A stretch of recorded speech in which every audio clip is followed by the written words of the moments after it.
So ngayon nga ay nandito tayo sa Kapitbalay at syempre sobrang happy ko kasi dumating na ang industrial generator ng Kapitbalay. Super laki. Diba? Kasi kagabi, nawalan kami ng kuryente. Tapos, maliit lang yung generator namin. At so nag-intay ng medyo matagal yung mga customers para makakain. Pero ngayon wala na. Hindi na maghihintay ng matagal. Kasi ang laki ng generator. Super laki. Ayan. Maraming pong salamat. Sa mga pupunta. Oh. Go Sir Roy. Sa mga balak po pumunta po ng Kapitbalay, hindi na po kayo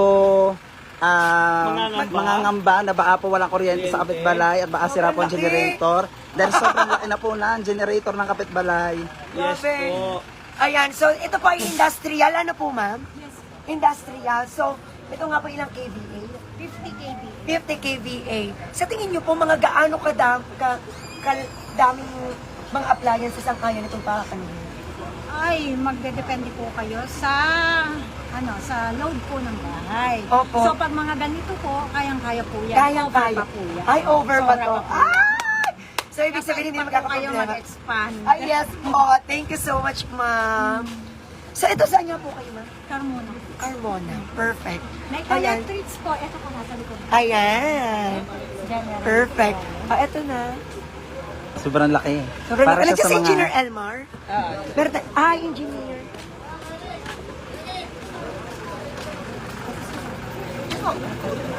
Ano po? So, electrical engineer si Sir. So, siya ang naglilinya ng lahat ng sa Kapitbalay. Bukod dyan, syempre, ang payo ni Engineer Chinfeng at ang kanyang paggabay ay laging naririyan.